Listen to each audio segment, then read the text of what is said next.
Since the release of the film Back to the Future, enthusiasts from all over the world dream of inventing the hoverboard of Marty McFly.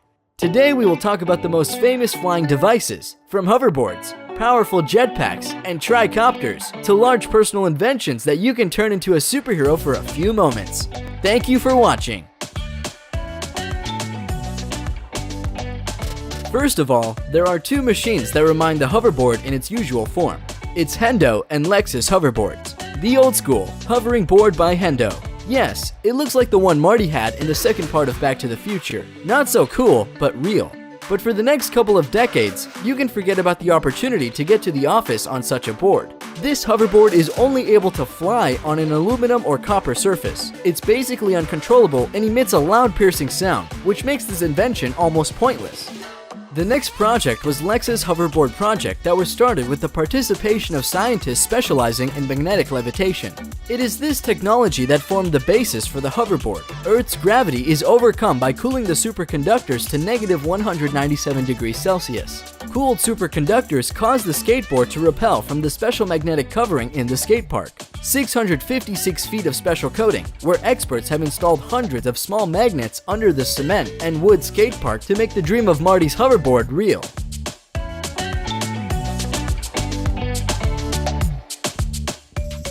Now, we turn to the list of real jetpacks. And the first among all is Jetpack Aviation's JB9, that bills itself as the world's only jetpack. The device can carry a total of 10 gallons of kerosene and uses small-scale airplane engines mounted to each side that provides upward thrust. These engines mix ambient air with their exhaust gases to bring temperatures down to a comfortably warm airstream that can keep users floating in the air. David Mayman, the Australian inventor of JB9, debuted his device by flying it over the Hudson River and around the iconic New York landmark. On the left hand, I've got a twist grip controlling yaw, says Mayman. If I turn my hand to the left, I spin to the left. You'll see some little yaw vanes at the bottom of each engine, a little cup that tilts backward and forward. To go forward or backwards, which requires pitch, effectively what I'm doing is pushing both handles down. That'll make me go forward. With JB9, you can take off and land from absolutely vertical. You can get an initial climb rate of 500 to 1,000 feet a minute and a speed of 60 miles per hour. So if you can imagine walking out your front door and being able to take off from your porch, it can be real today. But pilot David Mayman and creator Nelson Taylor went further. In 2016, he presented the new jetpack JB10. David Mayman, the Australian pilot of the JB9, debuted his new JB10 by flying it over the Principality of Monaco. Powered with two engines that produce more than 1,000 horsepower, the new device can gain the horizontal speed of up to 120 miles per hour.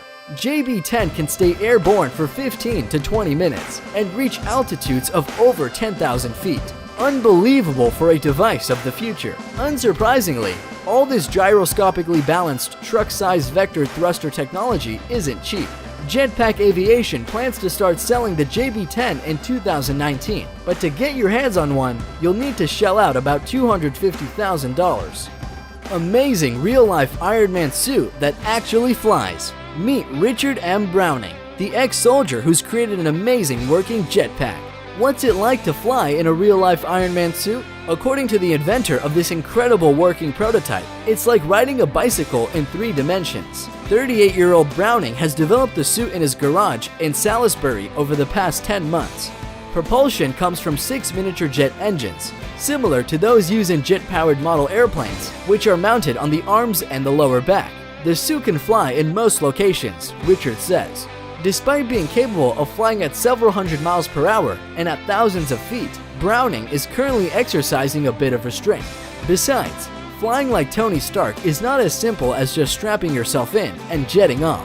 The suit requires an enormous amount of physical effort to control. Even for Browning, a dedicated triathlete, in order to fly, he must follow a strenuous workout regime. In a typical week's training, he cycles over 150 kilometers. He also runs 40 kilometers every Saturday morning, so it's really hard to be an Ironman. Jetpack by Ives Rossi. Ives, otherwise referred to as Jetman, is known to the world thanks to his flight on the reactive knapsack wing of his own invention.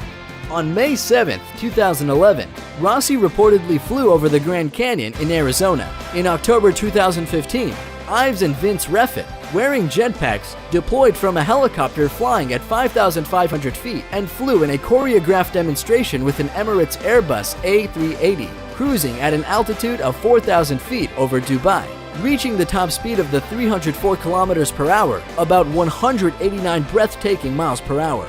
For landing, he uses a parachute. Ives Rossi made many flights on his wings, including flying over the English Channel, over the Swiss Alps in the ranks with 2 Swiss Air Force fighters. Unbelievable jet man. Flyboard air, a new word in the world of jetpacks and hoverboards. Frenchman Frankie Zapata is well known as the inventor of the completely new extreme sport, flyboard. Yes, Frankie Zapata invented and patented these unusual flying things on water thrust. The new flying board is devoid of all connection with the earth. No more hoses, no water, no hydrocycles. Only you and the flyboard with its built-in powerful turbine at the bottom. It is stored on the pilot's back in a special tank. To control the board, you use a remote, and if you are lucky enough to own the first model, you can use the first remote as well. The flyboard is capable of lifting a person to 9,800 feet in height, and the flight time doesn't exceed 10 minutes with a full tank. The maximum flight speed is about 93 miles per hour, but no one has tested it yet. During the first flight test of his brainchild, Frankie decided to play it safe, so he only rose 98 feet above the surface of water, developing a top speed of 34 miles per hour. The Scorpion 3, a single-seat electric-powered hoverbike by a Russian company that builds drones. Footage uploaded to YouTube of the inaugural flight is on track to break 1 million views. It shows a tester wearing a motorcycle helmet to guide the hoverboard through the air inside a factory. Flight, personal tricopter of the future. The project started in the summer of 2014 at an applied research institute in the country. It is a coaxial Y6 layout tricopter, which means that the lift is generated by 6 rotors, grouped in counter-rotating pairs of 3 axes that are positioned uniformly around a circle. On the manned flight, the flight concept demonstrator had a takeoff weight of 210 kilograms, and this video shows how flight will look like in the near future. Flying Kitty Hawk machine itself doesn't look so much like a flying car as it does a majestic giant drone, upon which our Silicon Valley superiors can soar over our heads like modern-day knights on their geeky steeds. Powered by 8 propellers, Kitty Hawk can reach speeds of 25 miles per hour.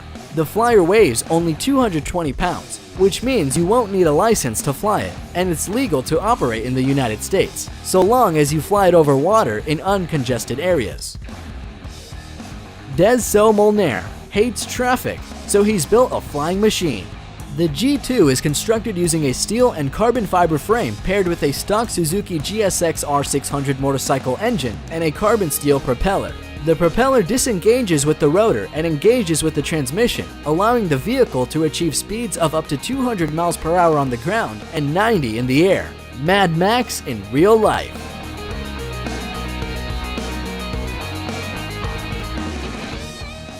Arca board. Inspired by the same film, developers constantly propose new ways of construction flying gadgets. Unlike its predecessors, the Arca board is able to soar above any unruffled surface. Actually, it has a weird appearance. Arca board looks like a concrete slab. Arca Corporation deals with development and production of space rockets, so the basis for creating flying board is the energy created by the motors.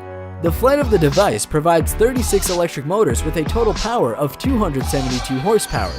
These start the appropriate number of channeled fans. As a result, Arca board can raise a passenger up to 242 pounds and fly about 1.2 miles at speeds of up to 12.4 miles per hour.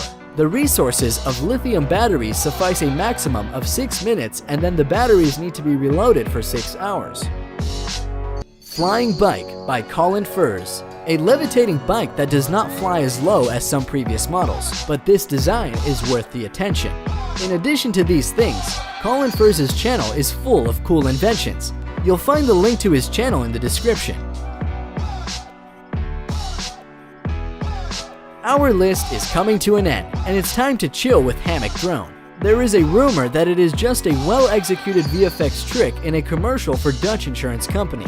Anyway, the idea is as simple as it is beautiful. It's a hammock that not only can move, but can float just about anywhere. While drones are poised to change the worlds of commerce and food delivery, perhaps we should be focusing on how they can change the world of luxury as well. Thanks to all for watching.